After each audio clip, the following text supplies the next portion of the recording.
fiction, science fiction. We make no guarantees, however, how long it will remain fiction, fiction, fiction.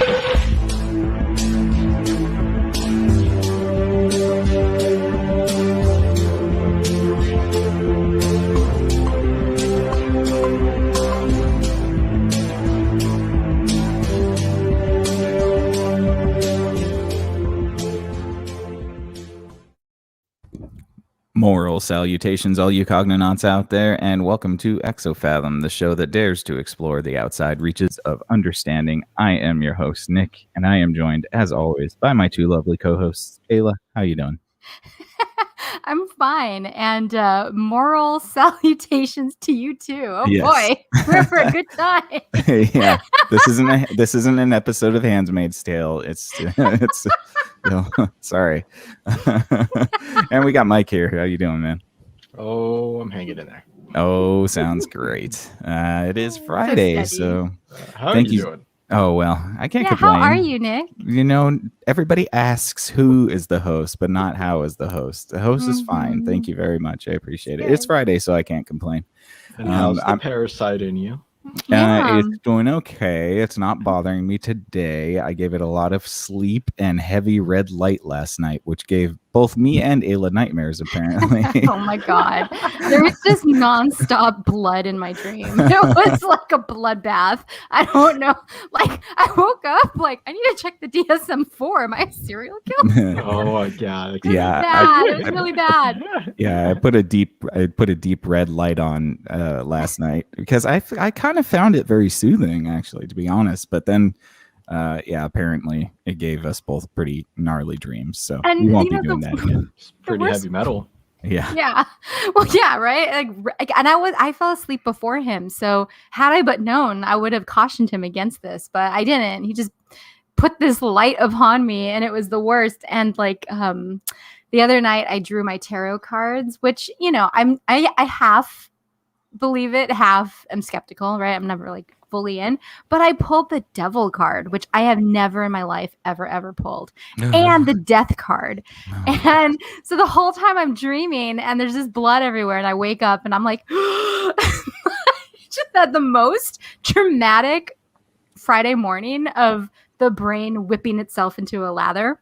Yeah. So note to self out there, everybody, don't put a deep red light on while you're sleeping, because you might open a hell mouth and invite demons into your home. Absolutely. I'll go sign that. If you want to slay some demons, so that's what you like to do on your nights and your maybe. You could do that too. Yeah. Be like the doom guy. It'd be perfect. Yeah. If you have a strong constitution, then go for that. But and if you have any agency in your dream, the whole time I was just running to get the hell out of Dodge, just blood everywhere. Oh God. Well, it is Friday, and we very much appreciate you guys tuning in tonight. We hope that you're having a wonderful Friday evening.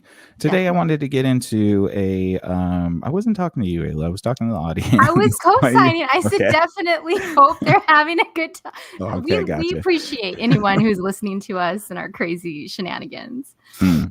Well, tonight I wanted to get into a little conversation about Aesop and the fables that surround this famous individual. I thought we'd just kind of have a little bit of an introductory to who Aesop was, or allegedly was. And then I'm going to have Ayla and Mike pick a fable from a list that I have. And we'll see if, like the tarot cards Ayla pulled, they have some sort of deeper meaning to their psyches. And remind you, I am half in, half out. So I fully reserve the right to discount any wisdom that is bestowed upon me. Yeah, that's the beauty of it.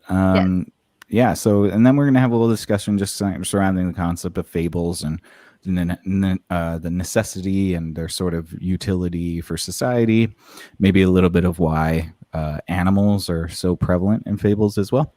But before we get into all of that, I wanted to ask you guys what your favorite Aesop fable was. I know it's going to be kind of a hard question because we only really know maybe a handful, but do you guys have one off the top of your head? And no tortoise in the hare. I have a question. Is the bean, the stick, and the match an Aesop's fable? Ooh.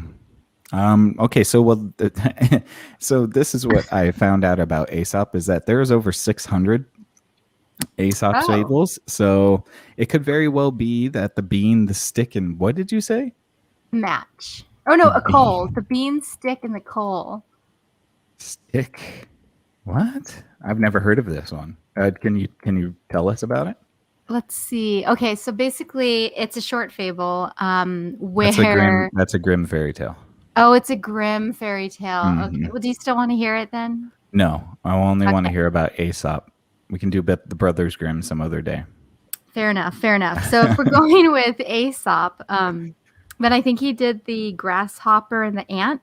Yes, that is correct. Yep, and that one I really liked because it was a good lesson. You know, like the grasshopper just wanted to play all summer and laze about, and he ridiculed the ant who was hardworking and regimented, showed up every day and moved that food. But then come winter, the grasshopper didn't do any work to protect himself, and so the ant actually, you know, I don't know if the ant helps the grasshopper out or not. Yes, in the fable, the grasshopper is helped out by the ants, I believe. Oh, good. Yeah. Yeah. And so I just thought it was such a good story because it's like, you know, one, be kind regardless of what other people are doing. Like, just do you and focus on you and don't let external stuff influence the course of who you are and what you do. Mhm. And then also, too, it's like, you know, as much as you would love to play all day in the sun, there is merit and value and purpose behind that more regimented routine lifestyle. Yeah. And I think it's a balance too, because I don't know, does the grasshopper like play with the ant the next summer? Or I don't know, does the grasshopper do anything? No, I don't think it gets I don't very much think it farther does. than the one season, but it does have a interesting sort of critique in there, and so not really a critique, but a moral, which is the idea of delayed gratification, right? Mhm. So the ants spend most of their time working for the future, while the grasshopper just enjoys the present. Now, where there might be morals or sort of upsides to both of those, it's the grasshopper who ends up being sort of out in the cold. I think he's literally out in the rain in the fable. Sad. So, yeah, there's an interesting commentary about delayed gratification in that for sure. Mhm. I don't think I ever heard that one, to be honest. Like when you went with the grasshopper and ant thing, or like playing all day, I thought of like the tales of unicorns. How like unicorns were supposed to come on Noah's Ark, but they were too busy. Too busy hanging out. Oh, funny. When we caught all the animals, and then they died in the flood. They were That's so late. sad. Nope. Oh, man. I still have this theory that, like, it's a theory I had when I was a kid, because I had a couple of friends where we would just have like discourses about My Little Pony and unicorns and Pegasuses, and like we built this whole world around it. Super geeky, but we decided that any horse that has like a little spot on its face where like a horn would come out is actually a horn coming out. We just can't see it with our human eyes. So something to think about. Yeah. Okay, gotcha. That's pretty cool. Pretty Nice. bad. Mike, what about you? Do you remember any of the Aesop stories?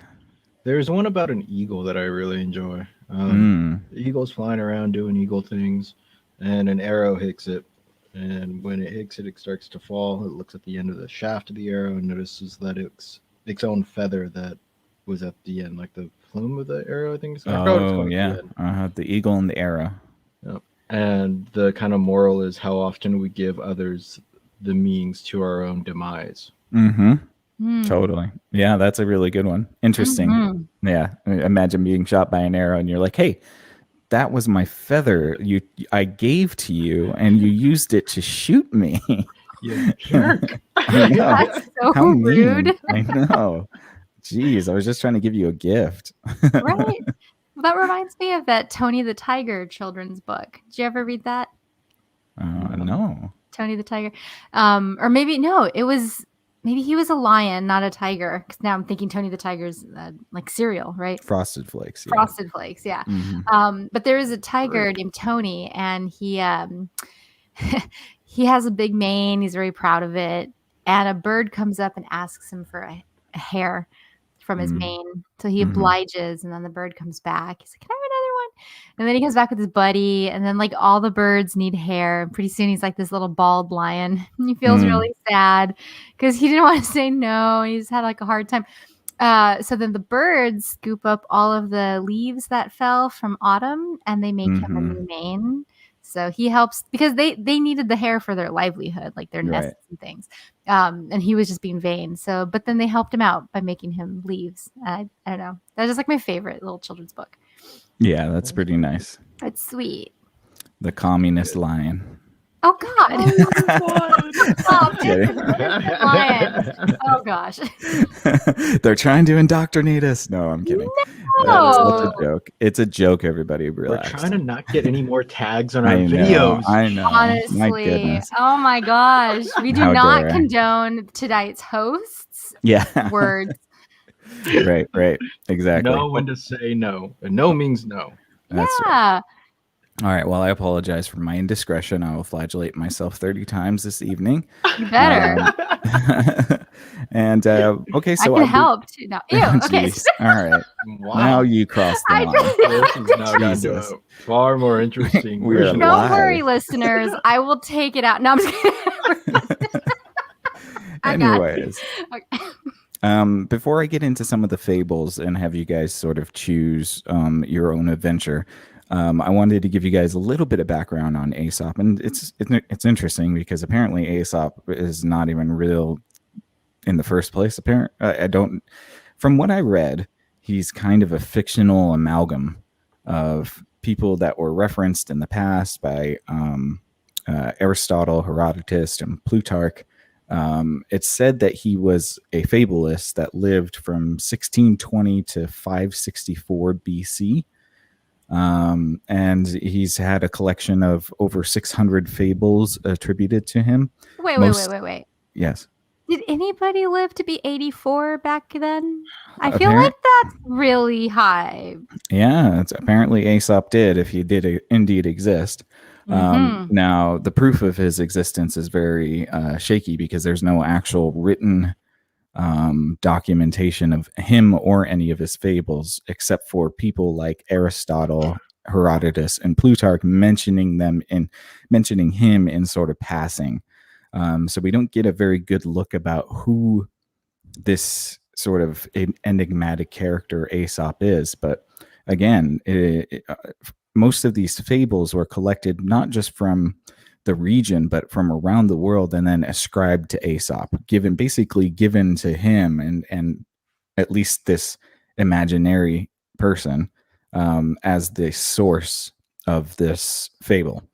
And so because of that, he is said to have over 600 fables, which I've said to you guys. His existence is unclear at best. And what we do know is that Aristotle and Herodotus mentioned that he could have been a slave from the city of Samo in Greece, and that in his life he was able to basically win his freedom from his, I guess you could call them captors or slavers, by being incredibly clever and actually giving them counsel and guidance. That was one of the ways he was able to win his freedom. But again, not very much going on. Like, I couldn't find a whole lot about him, historically speaking, just basically kind of this construct that we decided to make and, basically give him all this notoriety with these incredible stories that have probably been collecting for much longer than he even existed. Cool, though. Yeah, it is kind of cool. It's like he becomes this sort of archetype for all of these various worldwide fables that share morals and ideas. And I think that's kind of interesting. Yes. Or he's like, okay, this is such circular logic, but do you remember the movie Maybe He's Just Not That Into You? Did you guys watch that? Well, we didn't watch it, but I remember it. Well, there's a line in there where I guess like one of the ladies, she's with the guy for a long time and he won't commit to her. And all of her friends are like, well, I know this girl and blah, blah, blah, blah, blah. After 10 years, he does commit to her or something like that. And they were saying, well, that's the exception, not the rule. And so I think it's interesting that you have Aesop, who's said to have been a slave that won his freedom because he was so clever. Because then doesn't that imply that, well, if you were just clever, you could also get your freedom, right? And so it's almost as it's like it could also be used in a weird, controlling way too. Yeah, I can definitely see that. And I was kind of feeling that a little bit as well, especially with this idea that it was an amalgamation of worldwide more fables that were kind of ascribed to him. But yeah, I mean, like there is kind of a weird thing about this. You know, if Aesop did exist, it is very widely agreed upon that he would have been a slave in the times of ancient Greece. But later on, actually, in the 3rd century, there became sort of like a revision, not necessarily revisionist, but a rewrite of his history, in which they postulated that he was actually an Ethiopian man. And since Greece and Egypt and Ethiopia had very close sort of dealings with each other back then, that perhaps he was originally from Ethiopia and perhaps even enslaved by the Egyptians or the Greeks, and that's how he basically landed in the city of Samo.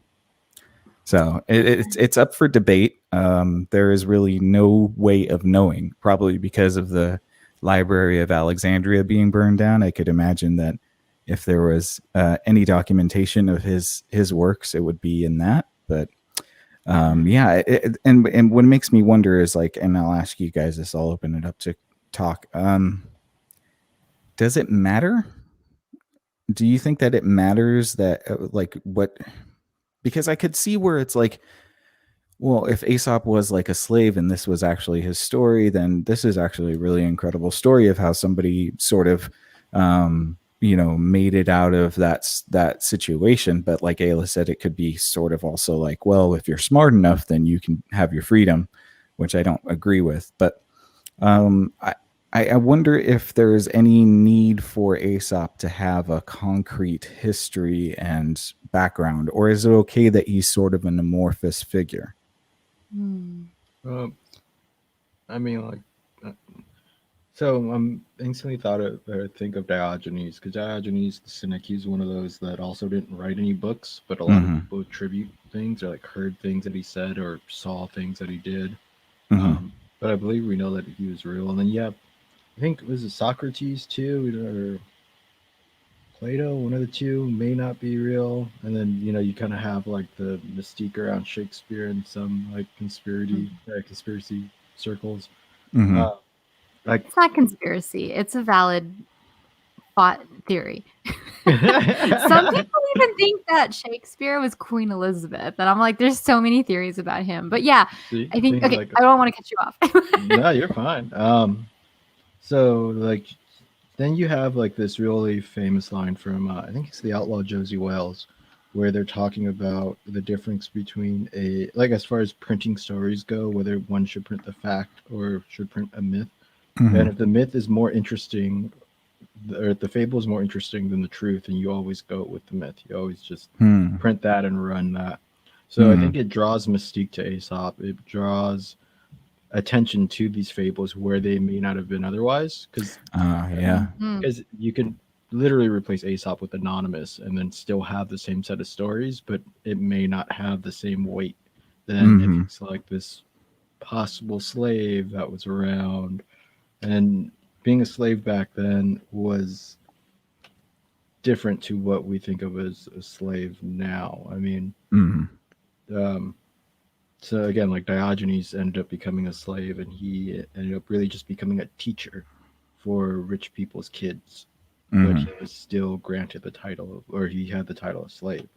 So there's a couple different ways you could look at it, but I don't think it matters. I think it actually builds overall to the stories that if we just leave it as a sort of a mystery. Yeah, I can kind of agree with that. I mean, like I would definitely see where perhaps getting caught up in the person himself really takes the energy away from the fables and the stories. I think that that happens with philosophy, right? you know, like if a philosopher puts up a point, you can always be like, well, this guy is a, you know, manic depressive, or he had, you know, syphilis in his life, or, you know, like he had mother issues, you know, and then you can kind of destruct their arguments in that manner. That would be poor form, though. It would be, but it also, yeah, I agree, but I think that's kind of just to illustrate the point that sometimes where you don't have, where the mouthpiece doesn't need to be scrutinized, then the message can be heard better. Mm-hmm. I think it's interesting that I really like the idea that, you know, there's like the outlaw of Josie Wales point that you had about like, do you choose the myth or the real person because the myth has more power? Mm-hmm. I think that that's definitely at play here, you know, like, I mean, yeah, it could have been one person. I'm almost inclined to think that there were more people, and that just became this Aesop person, maybe, or you know, like I don't know. But I do think that like if it were one person, it would be amazing to have that credit, and we could always remember them. But it could definitely be a group, and also really random movie quote. Michael, one of my close family friends was in that film, so we'll have to talk about that later because that's so random. That's pretty cool. Yeah. But no, like maybe too. This is because, you know, we've talked about before hierarchies of education. Maybe like in the Vatican's library or something ridiculous like that. They're like, you find a book like, oh my god, this Aesop guy was real. Yeah, totally. Yeah, back to the Vatican. They have all the info. Yeah. Sorry, I'm just gonna point all of the unknown information. Just the library of the Vatican. Can we get all of the Area 51 folk to go? No, I'm just kidding. Raid the Vatican? No, or I don't know. I mean, like, it's funny to me that we all know there's vast amounts of knowledge there, and nobody's pointing the finger. Like, can you release some of it? Like, we're curious, you know? Yeah. Well, and that is interesting. Think about it. If you buy up stuff like that, like ancient texts, and then you just lock it up, that's a very interesting moral question in of itself. Yeah. Can one person own all the knowledge of the past? Well, the answer is yes. Yeah. Can, I guess, should, or I don't know. There's something in there. It's Friday. Okay. But yeah, no, I definitely see where you guys are coming from. I wanted to, I do think that there is something about this concept of maybe an amalgamation of people, and perhaps that Aesop almost took a title role, you know, maybe perhaps started by the first Aesop and then passed down from generation to generation of storytellers. Ooh, like a surname. Like a 007? Well, yeah, basically a 007 pretty much for storytelling. 007 was wait, like the 007 guy's grandfather was a 007 and like his lineage was spy? No, every 007 that you see, the reason why they all have the same name is because that's the name you pick when you get MI5 or MI6. Oh, I didn't know that. It's a role. It's a role you take. Yeah, so you become Agent 007, James Bond, but you have a whole other life. Yeah, that's not necessarily your name. It's just the name of the title that you're given. That's interesting. Yeah, so I kind of see it as a possibility where it's like Aesop, if he did exist, perhaps he carried on his traditions. Although if he did exist, there is a legend about him going to, I think it was Carthage or something along those lines, where he went to, apparently went to a new city and he got a little bit criticizey of the government, and he got thrown off a cliff. So at least according to Aristotle, that's what happened. He got midsummered? Yeah, he just got thrown off a cliff for being too critical of the governing body of this new city that he visited. So he got yeeted off of a cliff for that. Must have been a communist. Yeah, that's right. Exactly. Guys, oh, sorry. Oh, God, I gotta modulate myself. I know. Yeah, well, that's all right. I did not. But yeah, so I think that there's something kind of cool about it being a badge or a sort of moniker that's taken on throughout the generations and then added to, and then we have this sort of collection that's bigger than one person. That's just really a representation of all of the human experiences we around the world have experienced. Yeah, no, that would be really rad because it brings it all to a central point. And yeah, I mean, maybe just to the Western world, even though. Yeah, maybe even that. Like its Greek origin makes it feel like it might be a little bit difficult to reach like Eastern philosophies, I guess, unless because that's like the big divide, right? It's where things become much different in metaphysics, right? And where ideas can become exotic or whatever.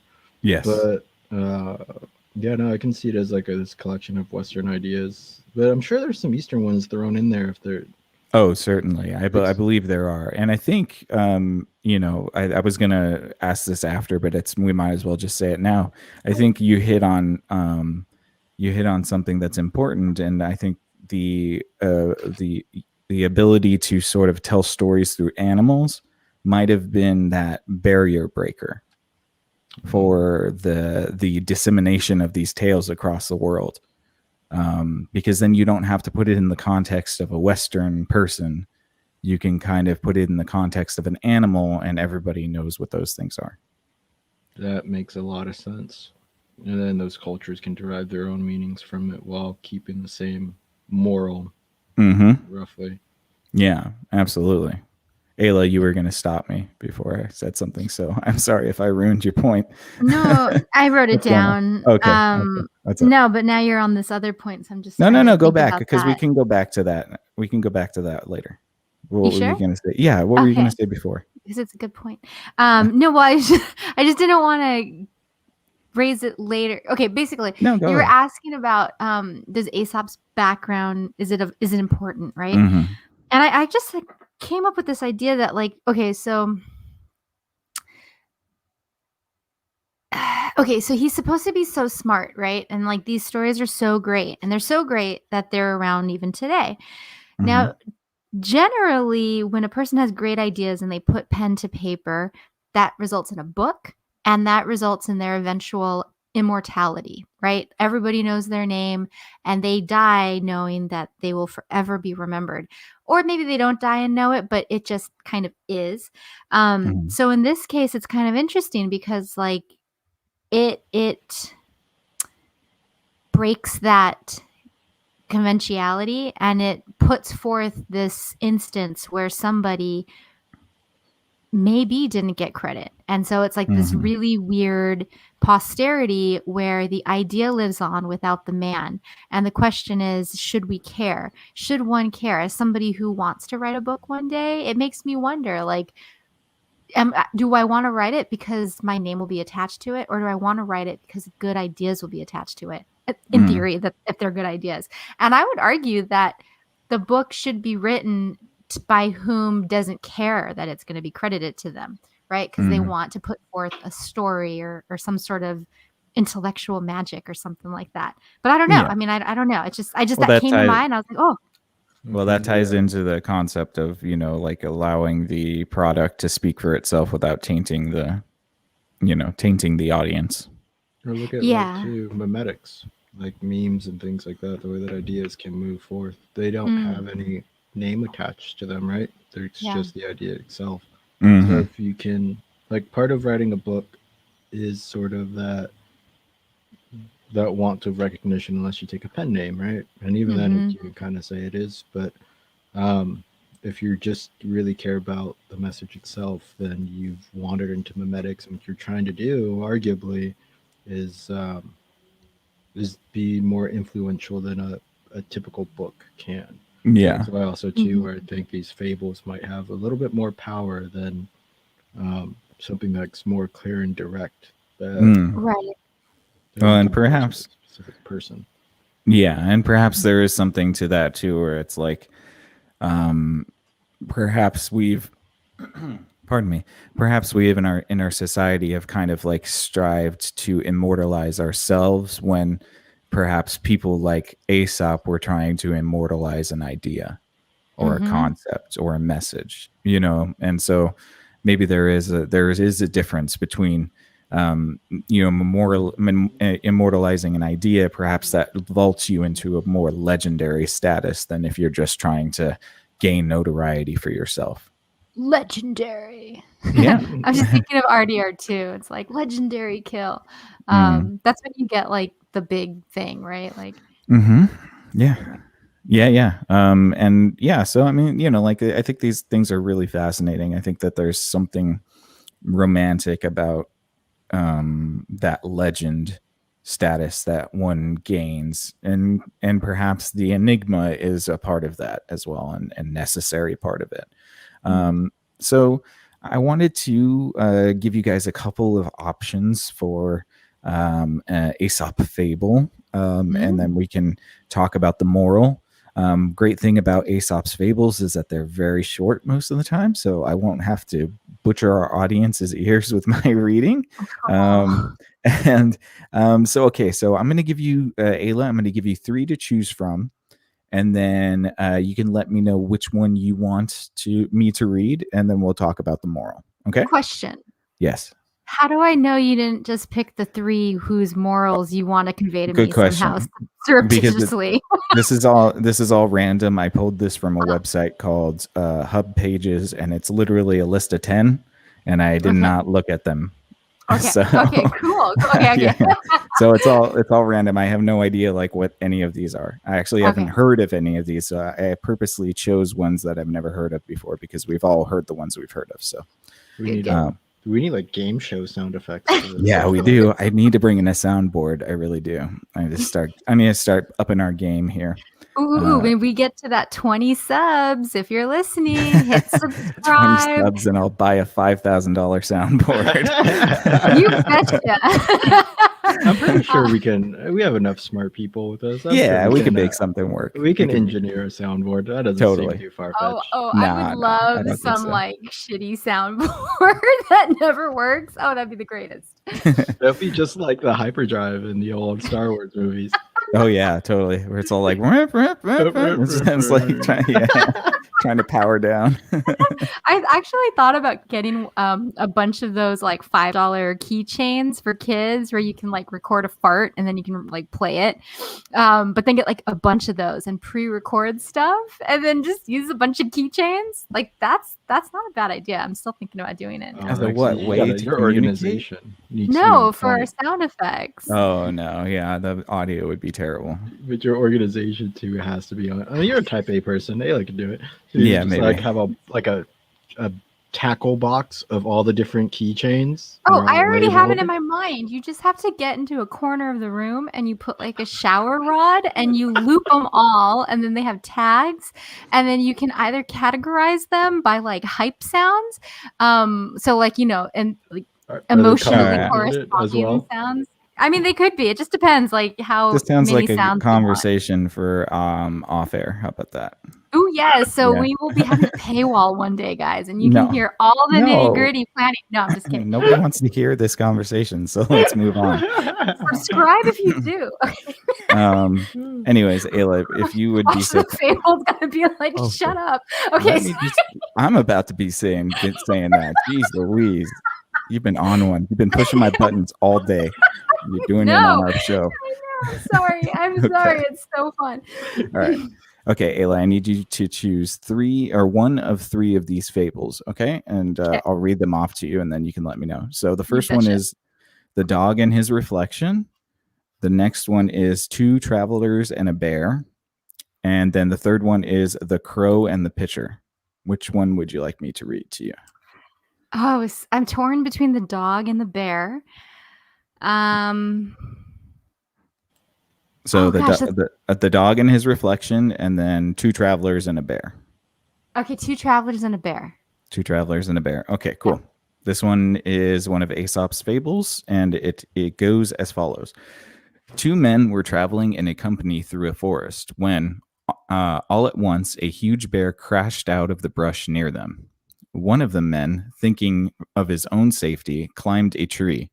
The other, unable to fight the savage beast alone, threw himself on the ground and lay still, as if he were dead. He had heard that the bear would not touch a dead body. It must have been true, for the bear sniffed at the man's head a while, and then, seeming to be satisfied that he was dead, walked away. The man in the tree climbed down. It looked as if the bear whispered in your ear, he said. What did he tell you? He said, answered the other, that it is not wise to keep company with a fellow who would desert his friend in a moment of danger. Oh, And okay. the moral of that story is that misfortune is the test of true friendship.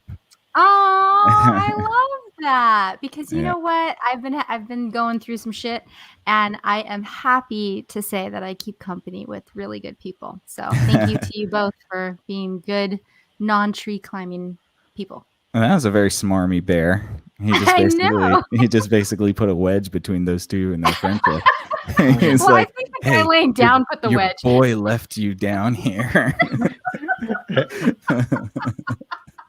What do you think about that? Yeah. What a drama Right, no, no. starter. Sounds like a Sagittarius. Yeah. What a homewrecker. Oh my god. Hey, you're just trying to, help the guy out, right? Yeah. Oh, why do you want to have bad friends like that? That's right. Just gonna That's run up a tree. I love that. Okay. So Mike, it's your turn. I'm going to give you hold on. yes. No titles. Can I Okay. blind pick? Oh, sure. How do I? Shit, How do we do that? edgy. Can I'll just pick a number between 1 and 3. Very good. Okay, so No, hold on. no. Between 6 and 9. No, What? wait. I don't know. 10 and 13. Sorry. What? Why? I don't know. Randomize it more. No, 17, 19, 21. Oh my! Are you serious? But your they're really- my mapping is still gonna put. Yeah, 1, 2, it doesn't. 3. It Okay, doesn't make okay. any difference. Okay, I got the ready. Okay, I'm ready. I have your 1, 2, 3. All right. Because this number has been in my mind a lot. I'm gonna go with number 2. Okay, cool. You got to poop? I've got the poop hex. All right. So the second, the one that you chose is called The Young Crab and His Mother. And it says, why in the world do you walk sideways like that? Said a mother crab to her son. You should always walk straight forward with your toes turned out.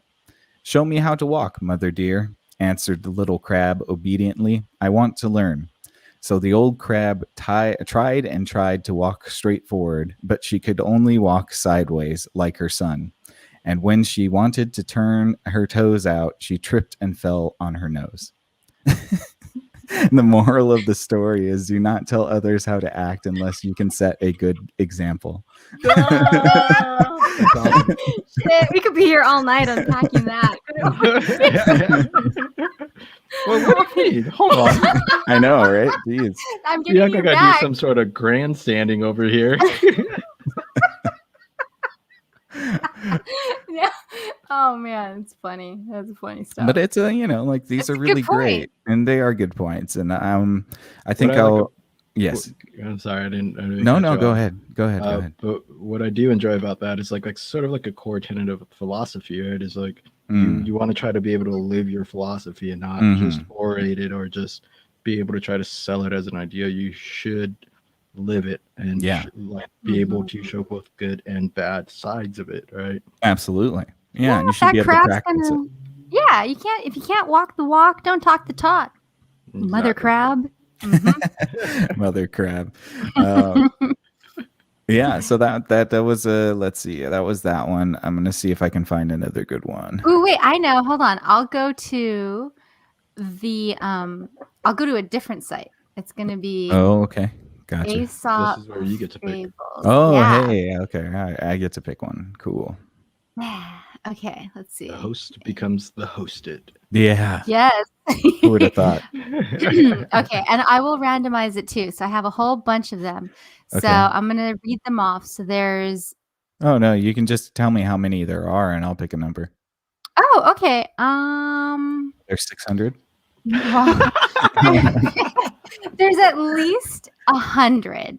Oh, geez. So- Okay, well, I'll stick with the top 10, and I'll go with number 4. Okay, so 1, 2, 3, 4. The Jay and the Peacock. Mm.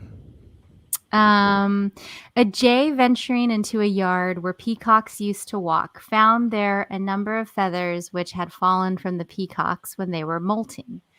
He tied them all to his tail and strutted down toward the peacocks. When he came near them, When he came near them, they soon discovered the cheat, and striding up to him, pecked at him and plucked away his borrowed plumes. So the jay could do no better than go back to the other jays, who had watched his behavior from a distance, but they were equally annoyed with him and told him, quote, "It is not only fine feathers that make fine birds," end quote. And the moral of the fable is, it is not only... Oh, yeah. No, that's the moral right there. Oh, okay. Yeah. So did I say a fox at first? Because they have a picture of a fox on here. And No, you said a jay and a peacock.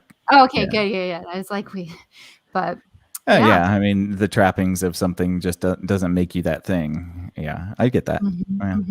That's good with me. That's good with me. And I like how the jays are super salty when he tries to come back. They're like, "No, we saw what you did. We saw that all happen. Now we're..." You try to show up for the peacocks. Yeah. Do you want to be a peacock? Yeah, right. Exactly. Oh my god, that's like other guys. I'm a peacock. You gotta let me fly. Yeah. Okay, so now that we've kind of chosen our little fables and we're going to wind this discussion down, I wanted to close with this sort of question.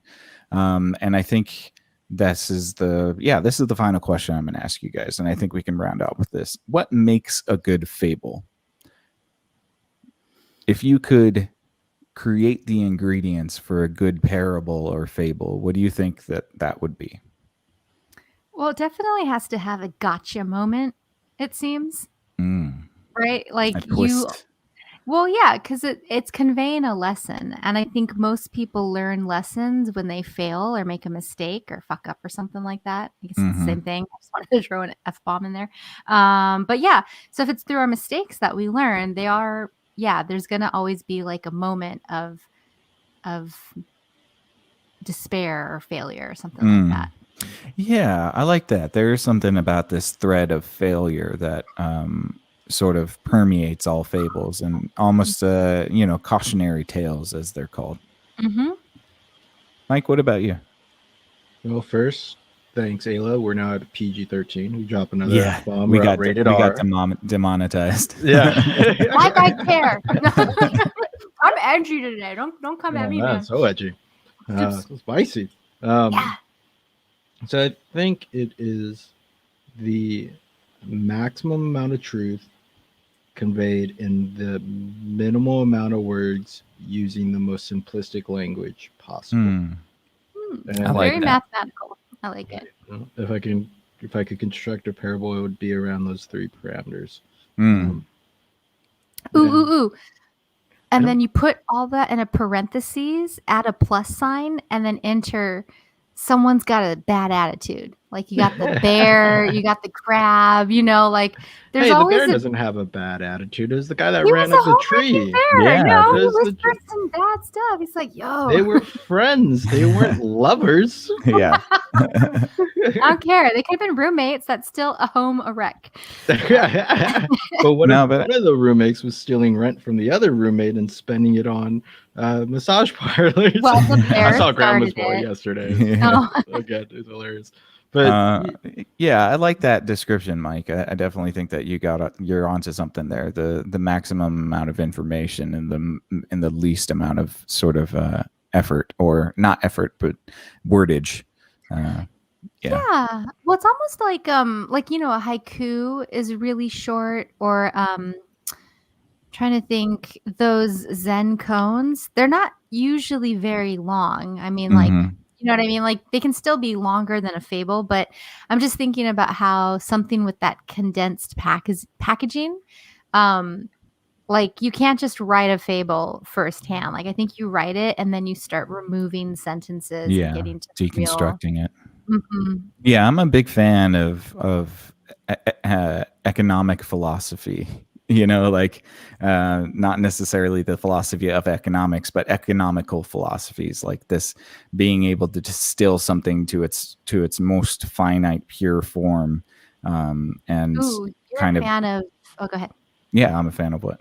Brevity. It's one of my favorite Yeah, words. absolutely. Brevity. I appreciate it. And you know, speaking about philosophers, I love this story. You guys have probably heard it already, but everybody knows Sartre. And while Existentialism is a Humanism is a super super tiny little book, and he has small essays, the majority of his works are super duper huge. And one of my favorite tales of all time is the love story between Sartre and Simone de Beauvoir. They were both French students at the same school, or maybe not the same school, but they entered the same writing contest for sure. And it was a philosopher's writing contest. And the reviewers came down to two final works. You had in one camp Sartre, who was super wordy, wildly creative, but very wordy. Like they were just like, this is all over the place. He could have really shortened it up, but we like the ideas.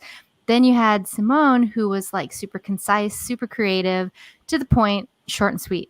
But for some reason, they liked his as being more creative. It could be like a, sexist thing. But either way, Sartre won that award. And a lot of people say that had he lost, it would have given him the push to be more concise and to be more brief in his writing. But instead it emboldened him. Now you get these long ass texts. Take that. Yeah, well, I mean, I guess there is a difference there, because like just because you're concise doesn't mean that you can be illustrative, right? And I think that that's really kind of, and especially with these fables, they're very simple, they're short, but they're very dense with meaning and sort of metaphor. And so I think that there's a merit to conciseness, especially when you're trying to, like talk about complex issues. But there's also something that you need to add that's illustrative. And I think that's where you get into this anthropomorphic trend of installing animals in these stories. That's a good point. Because then it becomes more of an illustrative, abstract, metaphorical idea instead of something that is straight into the point, A to B. You're utilizing the language of the A to B sort of modality, but then you're also adding this element of fancy that allows the mind to extrapolate to more abstract thought. No, I love that. You're creating space, for the mind to fill in those gaps. And I think that like anchoring it in the natural world is super intentional, because we can all relate. We all have these things in our mind that aren't too clouded by other things, like they're untainted by humans. So in a lot of ways, it's being able to create a narrative around something super pure. And getting back to like people being wordy, Kant is a moral philosopher, and he's got huge volumes. And the funny thing about him is he spends like the first 100 pages saying, okay, I'm going to talk about this, but in order to talk about this, I need to define this, this, this, and this. The first this is going to be defined into 7 parts. So forget it. I would never listen. Well, and that's never the thing. listen. A lot of people who critiqued Kant said that he was just bashing you over the brain, and people were like, oh, well, he's a genius because he threw all, he has his whole system down. It's like, is he though? Because I mean, it's like, to critique anything in his stuff, you have to go into like paragraph 10, sub 5. Well, he seems to bury you in the minutia of his argument then. Right. And it is very systematic though. So like there are ideas that brevity doesn't always do its justice. I run into this a lot when trying to explain computer science to laymen. If I can't get through various definitions, then we can't have the conversation. It's as simple as that.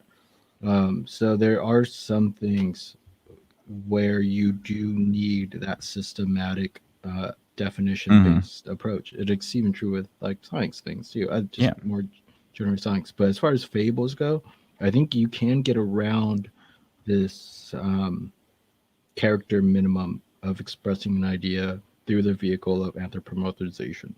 Yeah, I agree. And maybe have you ever thought about teaching computer science through animals? Because there it is, Mike. That might be a way that you can illustrate it properly.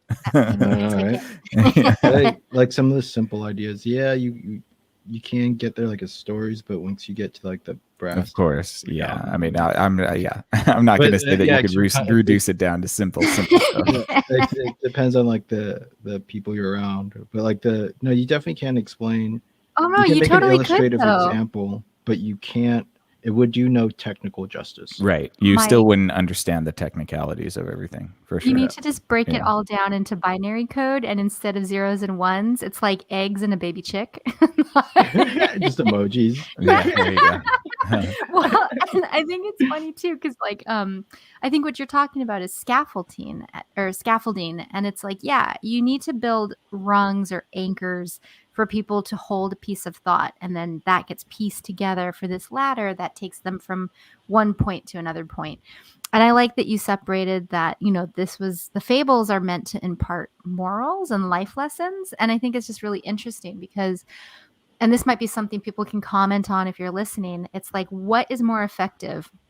A short story about the natural world and observed behaviors with a quick fable, or a 500-page treatise in, morality of philosophies and stuff like that, like, of course, or philosophy of world. And I think it comes down to the universality, especially, and I said the use of animals, right? So like Ayla's your instance of the grasshopper and the ant, right? You don't need to tell somebody in another country that ants are hard workers. Oh no. You don't need to tell anybody on this earth that ants are hard workers, because everybody knows, which is funny because we just know observationally. We don't know the life of an ant. Wouldn't it be funny if on some continents ants were totally lazy? We were like, ants, this fable makes no sense. They're the worst. They just sleep all day. Well, I mean, but that's where you get the grasshopper, right? The grasshopper sits around all day making music and eating. And that comes from this concept of locusts. We see, locusts, especially around the world, they're a plague and they're a pestilence. Like when the locust comes and eats all your crops, it's not doing any of that work or labor. So everybody knows that the cricket or the grasshopper can basically eat off of your labor. And so that, like having sort of this, like, and then it makes it really interesting because it's like, well, those qualities are obviously anthropomorphic. Those are human qualities that I'm putting onto an animal. But if that's the case, then why is it so universal? Why have we universally understood that ants are like the hardworking, bug? Or a bee. A bee is a hardworking bug. Yeah, because we get lazy and watch them work. Yeah. Yeah. Like, damn, if I worked that hard, right. Whoa. Right. I'd be dead. Jesus. I just think it is interesting because, like we tend to put our own human experiences on animals, but we still kind of have a universal understanding of what these anthropomorphic aspects of different animals are. Like a lion is proud, an ant is hardworking, like it transcends cultures, it transcends languages, and that's it allows everyone to get to the same abstract idea without muddling oneself in cultural contexts. Yeah. So perhaps the natural world is the scaffolding for our, reasoning, and we've just kind of built on top of it. And, the most simplistic way of communication is through the natural world. It's true. And it's funny because this last year there's been so much stuff happening. And I remember one of my coworkers who has they're a gardener too. Like they just love to garden as a hobby. But somebody was really upset and they said, when they're feeling really scattered or upset or whatever, they turn to nature and they remind themselves that no matter what's happening in like human world, the wind is still blowing and trees are still growing and flowers are still blooming. It's a constant. And it's always moving forward. So I thought that was also like a cool thing to impart in this. Yeah, well, and it also gives you a sense of being a part of that progression, and almost the courage to move on when you maybe perhaps don't feel like you can. Taking a moment and being out in the sunshine. If you're fortunate enough to get out, into nature and, watching the animals sort of live their lives, you realize like, oh, I'm a part of this system too. And, these guys are out here making it work. Maybe I can make it work in my life. Like Pretty sure after a long quarantine, we're all gonna step outside and go like, "Look at all those animals over there! Those really nice little animals. They're They've making taken smart over the work." cities. Remember that? That did happen. I remember It there was did. like all these reports of deer like Yeah. in Santa Monica, downtown LA, having like raccoons or no, it was the squirrels. That there was like a park and there were all these squirrels like stretched out sunbathing. I And they think never did that. I think manatees have officially been taken off the endangered species list this year. Are you So serious? that's really Wow. good. Yeah, it's wonderful. That's amazing. Well, we still have mermaids. Manatee.